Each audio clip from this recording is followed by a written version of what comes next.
wouldn't have done it like that indeed. Stay tuned to see what I did do, and all will be revealed.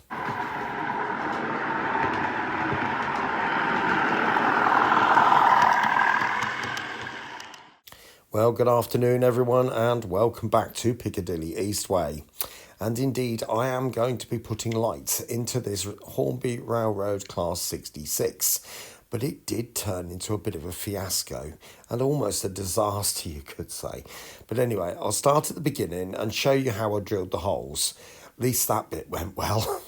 Right then, so let's make a start. Now, obviously, I want to drill these out accurately, and it is a very difficult job. First of all, I've put the body in a foam cradle.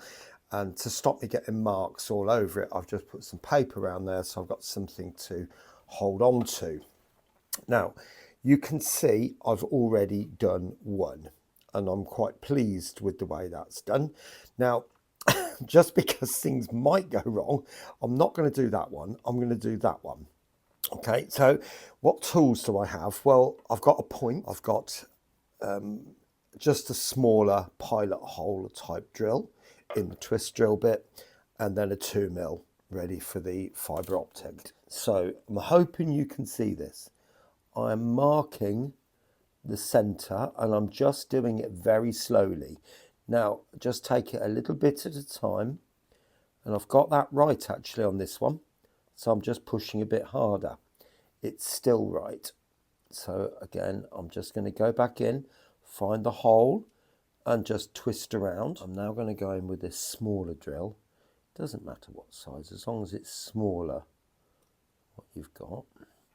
Now, because it's not quite right, I'm just going to go in very slowly.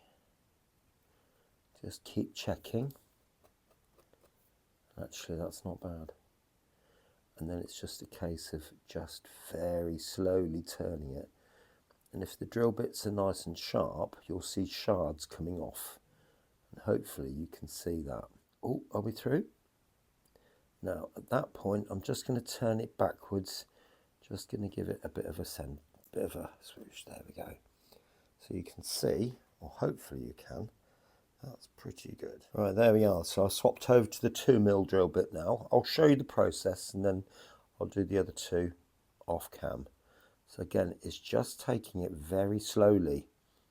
Just do a tiny little bit and check. And I would strongly suggest this is not a task for a power drill. Just a little bit, tiny bit there. But I think that's all right. Okay, so I will get these two done now, and I'll show you shortly. So there it is then. So as you can see, I've drilled out the 4 holes at the bottom, and also that section at the top there, that marker light. Now that top one was a bit more of a challenge because I didn't realise that box bit is a separately fitted part. So I'm merrily drilling away as I showed you before, and then suddenly the glue line breaks and I've got it on the end of the drill bit. So I had to be incredibly careful not to split through the side and ruin it completely. There is a slight crack, but it should be okay. Last part of that, once I was completely through, I had to obviously drill through the body part, the actual body itself, and then line that top section up with the hole on the body. So I did that on the end of the pokey tool I showed you at the beginning. Right, I'm just going to use some of the existing footage that I already claimed for this, so it won't necessarily tie up to what I'm saying, but never mind. But I was very pleased with the way that the holes came out when I drilled them, and they're all level, and very happy about that.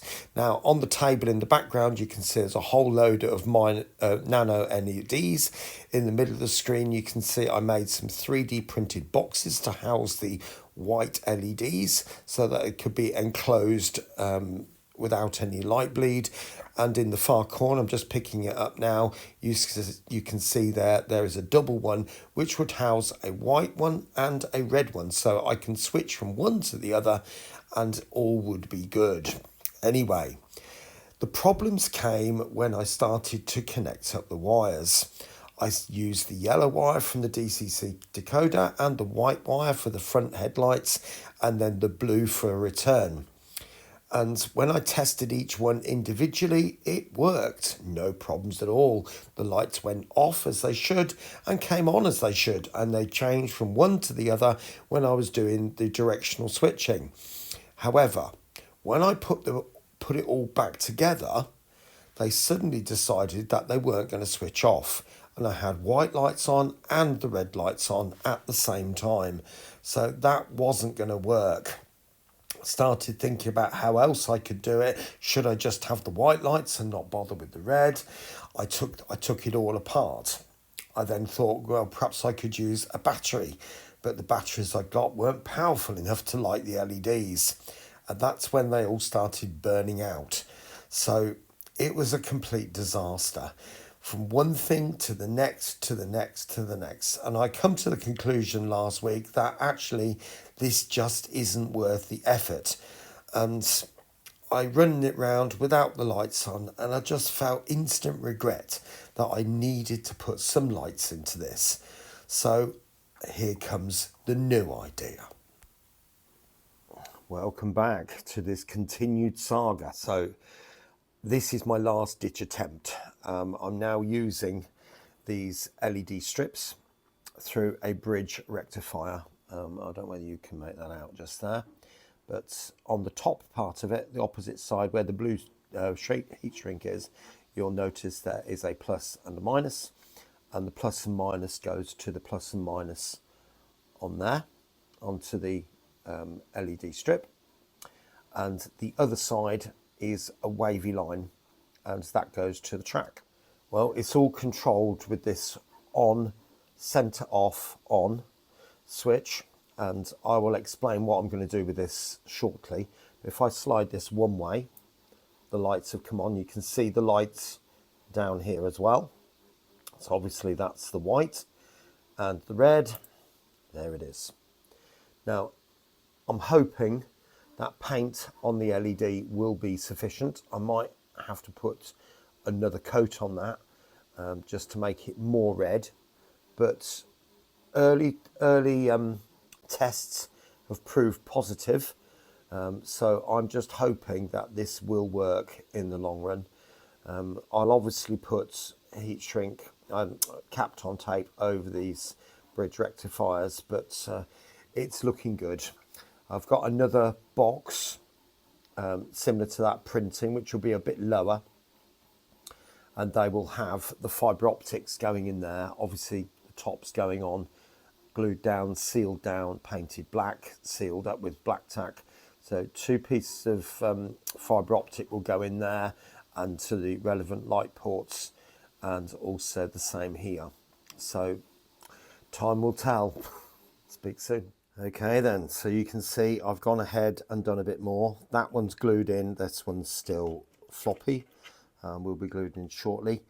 I will be painting this black and all the fibre optic as well. Now you might be thinking, well, what am I going to do with that?